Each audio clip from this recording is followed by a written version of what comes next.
Do males have an advantage over females biologically in sports? Again, I'm not a physician, and I can't speak to that. What's your real world experience? It depends. I mean, there are some people who are born male that I'm faster than if I were to sprint against them, and some that I'm not. Some males that are taller than some women, and some that are shorter. You don't believe that a biological male has a physical advantage in sports over a biological female? Not as a definitive statement. Give me an example. Well, no, I don't think. How many female members of the NBA do you see? Well, I can say that, there's been this news article about men that think that they could beat Serena Williams in tennis, right? That they think that they could actually score a point on her. And it's just not the case. She is stronger than that. What's your experience, Ben? Male, female? Both Serena and Venus lost to the 203rd ranked male tennis player, which they're phenoms for women. My experience, my husband, he swam at University of Kentucky as well. In terms of accolades and in terms of national ranking, I was a much better swimmer than him. He could kick my butt any day of the week without trying. Okay. Ms. Robinson, I want to follow up by trying to understand your answer to one of Senator Cruz's questions. And this is really a question, not a suggestion. Do I understand your position to be that there are two sexes, but there can be more than two genders? I wouldn't even say two, and we've got Dr. Lopez here as well, but there's also the definition of intersex. I think that often in these conversations we're conflating sex and gender, and I do want to affirm here that trans women are women. That is their gender. Okay, but I'm trying to understand. Do you make a distinction between sex and gender? Yes, sir. Okay. Explain that. Do you think there are more than two sexes? I believe that there's a definition for intersex as well that I want to acknowledge. But sex is assigned at birth. I'm just trying to understand. I'm thoroughly confused. So you're born, I'm talking about biology, male, female, and what else?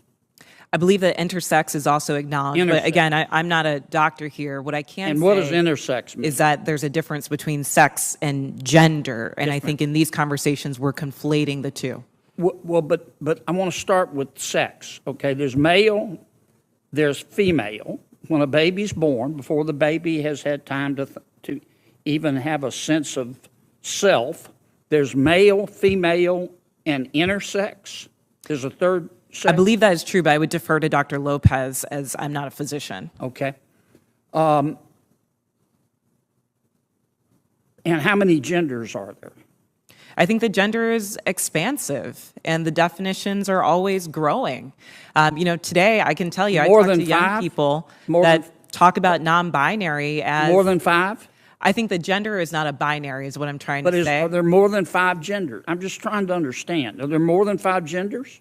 Well, I think that there was a time where women wearing pants didn't feel like it was appropriate for their gender, and yet I'm wearing pants today. I think that there are ways that we express our gender that are expansive. Are there more than five? I wouldn't subject myself to naming how many genders there are, but what I can say is that gender is a reflection. Number? Excuse me? There's an infinite number of genders? I think depending on your culture, there are a lot of different genders that exist. And I can also say that it's a term that's evolving. If you look at young people today, they really don't lean into the binary of only woman and man. So I think that it's incumbent upon us not to legislate on this, but create space for them to explore what their identities are, what their gender identities are. All right. Let's get back to athletics. I think I understand what you're saying. There are three sexes, male, female, and intersex. I believe that to be true, but again, I'm not a physician. And there are an infinite number of genders because gender is a mental state. Gender is about expression, and I think that there are a variety of ways that you can express your gender. Okay, so there's infinite number. All right, let's go back to the biology. Male, female, boy, girl. Okay, biologically, do males have an advantage over females biologically in sports? Again, I'm not a physician and I can't speak to that. What's your real world experience? It depends. I mean, there are some people who are born male that I'm faster than if I were to sprint against them, and some that I'm not. Some males that are taller than some women, and some that are You don't shorter. believe that a biological male has a physical advantage in sports over a biological female? Not as a definitive statement. Give me an example. Well, no, I don't think. How many female members of the NBA do you see? Well, I can say that, there's been this news article about men that think that they could beat Serena Williams in tennis, right? That they think that they could actually score a point on her. And it's just not the case. She is stronger than that. What's your experience, Ben? Male, female? Both Serena and Venus lost to the 203rd ranked male tennis player, which they're phenoms for women. My experience, my husband, he swam at University of Kentucky as well. In terms of accolades and in terms of national ranking, I was a much better swimmer than him. He could kick my butt any day of the week without trying. Okay. I just think, Ms. Robinson, I'm trying to understand where you're coming from. I think you lose a lot of credibility when you don't concede that a biological male has physical advantages over a biological female. I mean, I just think that's a proven fact, and you really hurt your credibility. I understand you want the world to be a better place. I do too, and I don't think people ought to be discriminated against because of an immutable characteristic. I don't. And I think that I think everybody ought to be free to be themselves. And what you do in your bedroom or what I do in my bedroom with a consenting adult is nobody's business. But if what I do in my bedroom with a consenting adult, if I decide I want to tell somebody's child about it, then other people have rights too. And I think parents have rights.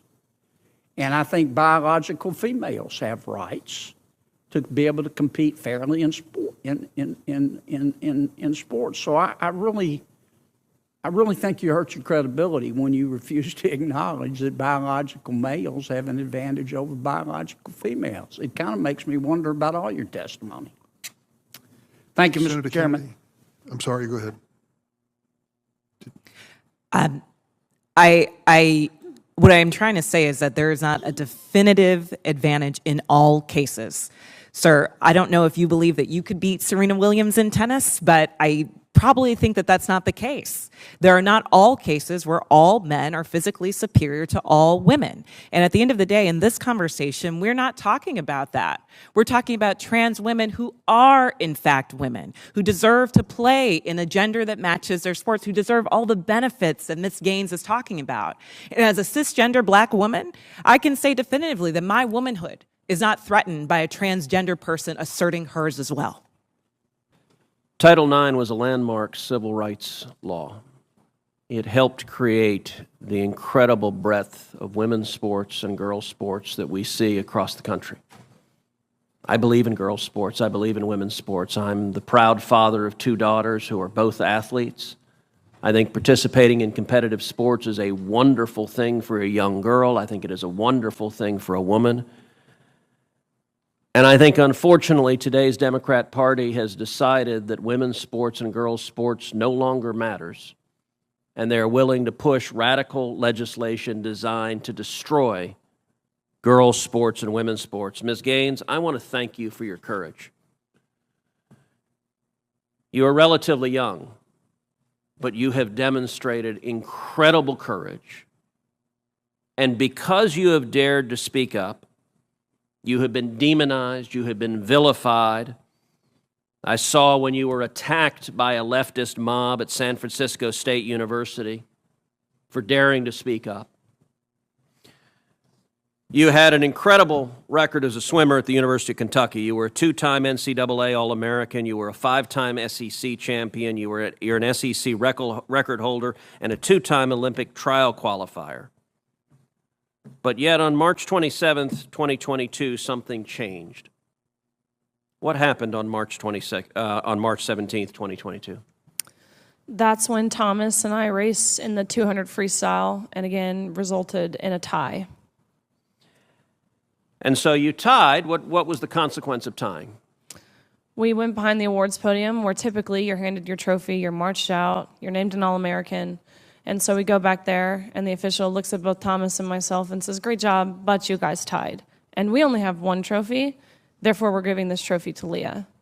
And I question this and I say, "Why?"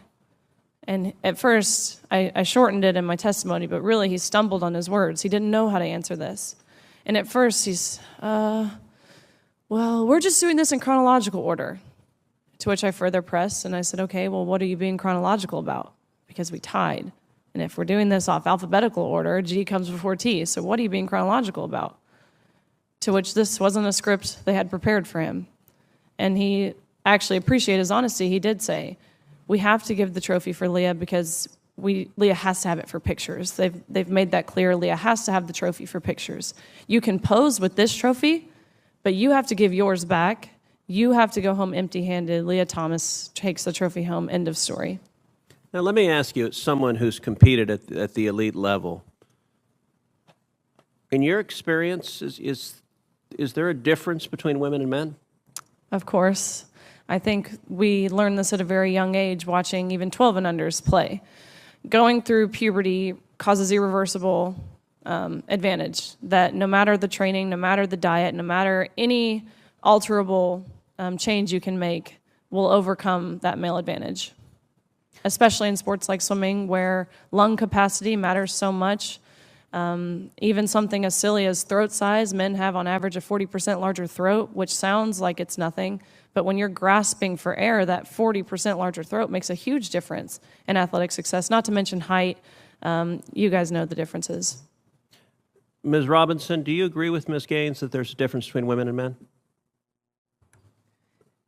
If the question is about trans women, I'm just asking, is there a difference between women and men? what I can say is that the NCAA has rules in place. They've had rules in place for the last decade, and when this competition Okay, I'm happened, going to try again. the rules were clear. Do you believe there's a difference between women and men? It's a yes/no question. Do you believe there's a difference? Oh, I think that we're talking about this case with the NCAA. No, I'm asking a question. Do you believe there's a difference between women and men? Most people could answer this very simply.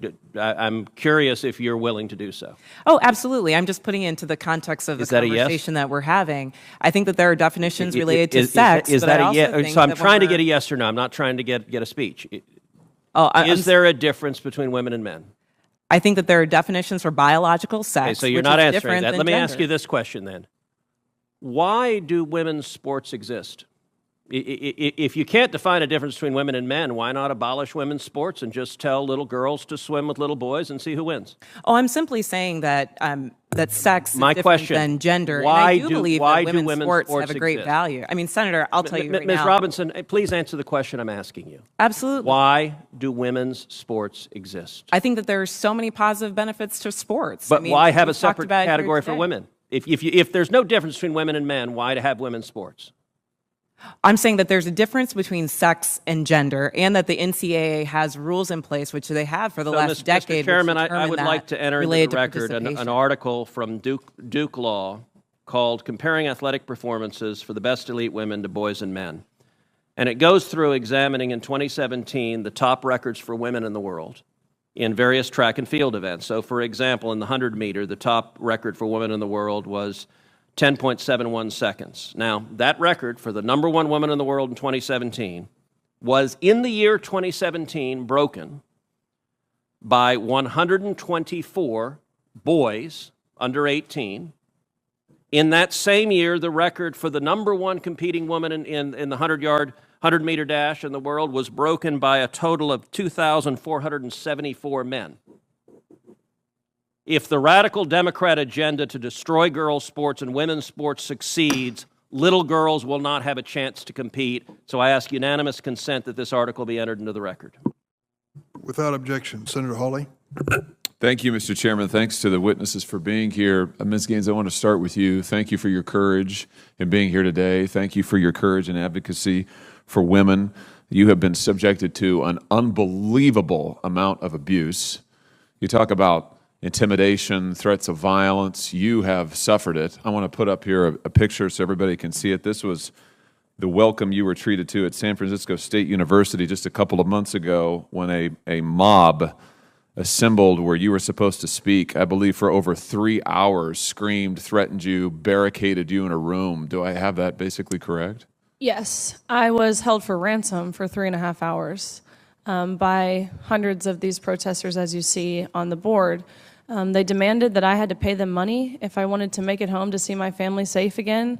The law enforcement in San Francisco, I respect, and I think law enforcement is what's brave, not me, and I respect all law enforcement, but the law enforcement I was met with in San Francisco, in my opinion, failed miserably in effectively doing their job.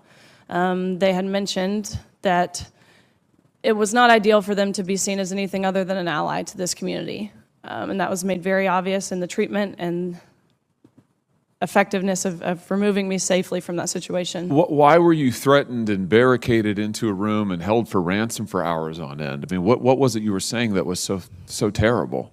I was invited to speak on my experience of my senior year in competing against a male. Nothing opinionated about what I shared. It was sheerly the exact lived experience of what me and my teammates and fellow competitors dealt with. And so I spoke. After my speech, there was, of course, a lot of protesters in the room, which I'm totally fine with people protesting. It's their right to protest. But what I'm not fine with is when it does turn violent in the way that it did. Because protesters afterwards, they rushed into the room. They turned off the lights. They rushed to the front. Myself and others were assaulted, and that's ultimately when I was held for hostage for 3.5 hours. It's just unbelievable, unbelievable. Thank you for your courage in the midst of that. Let's talk a little bit about the message that you were sharing, and you started to talk about it in your opening statement.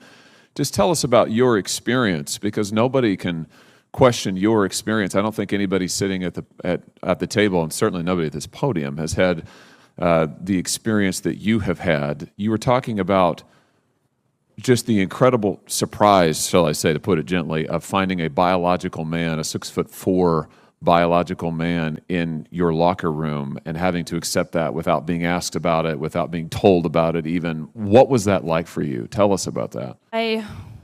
Again, we only became aware we would be undressing next to a man was when we had to see a man undressing while we were simultaneously undressing. And so I immediately left the locker room and I went up to one of the officials on the pool deck and I said, what are the guidelines to allow a man into our locker room? I know the guidelines for the competition, but what are the guidelines for the locker room? And he so nonchalantly said back, oh, we actually got around this by making locker rooms unisex. And so I'm thinking to myself in these brief moments, first and foremost, you just admitted this is a male by acknowledging how you had to change your rules to make the locker rooms unisex. You acknowledge that we do not share the same sex, first and foremost. Secondly, unisex? Any man could have walked into our locker room, any coach, any official, any man who wanted to would have had full reins to, and bare minimum, we weren't forewarned about it. And that's the traumatizing part. Of course, the experience in and of the locker room itself is traumatizing, but I think for me, it was so easy for them to dismiss our rights to privacy. Senator Durbin, in your opening statement, you had mentioned this rhetoric. It's you had mentioned that what message does it send to trans individuals? And my combat to that is what message does this send to women, to young girls who are denied of these opportunities? So easily their rights to privacy and safety thrown out of the window to protect a small population, protect one group as long as they're happy. What about us? That is the overall general consensus of how we all felt in that locker room. Why do you think it is that the NCAA and so many people in power seem intent on just erasing your opinion, your views, the whole category of women? I noticed that recently you just posted this to social media about a message that Harvard was sending around, I think, to its swimmers, telling them, don't talk about Leah Thomas, don't share your opinions. If you get contacted by a member of the media, then refer that to the university. Don't say anything, for heaven's sake. Tell us about this. I mean, this has been your experience over and over and over. You're told as a woman, just shut up, don't say anything. What's that like? That is continually happening. And if we do speak up, you're immediately labeled as some name. They will call you everything under the sun, whether it's transphobic, homophobic, racist, white supremacist, domestic terrorist. They will throw them all at you in hopes to deter you, in hopes to silence you. Leah Thomas's teammates, they were forced every single week to go to mandatory LGBTQ education meetings to learn about how just by being cisgender, they were oppressing Leah Thomas. They were told that they're not allowed to take a stance because their school has already taken their stance for them. They were told that you will never get a job, you will never get into grad school, you will lose your friends, you will lose your scholarship and playing time if you speak out. They told these girls that if you do speak out, and any harm whatsoever comes towards Thomas's way, whether that's through social media, whether that's physical, mental, emotional harm, then you are solely responsible, and you could be responsible for a potential death. And you don't want that, do you? Of course not. Who would ever want to be responsible in a potential death? But that is the emotional blackmail that is plaguing this country, especially in universities. Last question, and I'll ask this and then give you a chance to respond, and I'm done with this, Mr. Chairman. Let me give you a chance to respond to something that Leah Thomas said recently, publicly. She said this publicly. They're using, this quote now, they're using the guise of feminism, they meaning you, using the guise of feminism to sort of push transphobic beliefs, meaning you advocating for women, women's rights is actually just a cover for transphobia. Do you want to respond to that? Feminism is not a fluid term.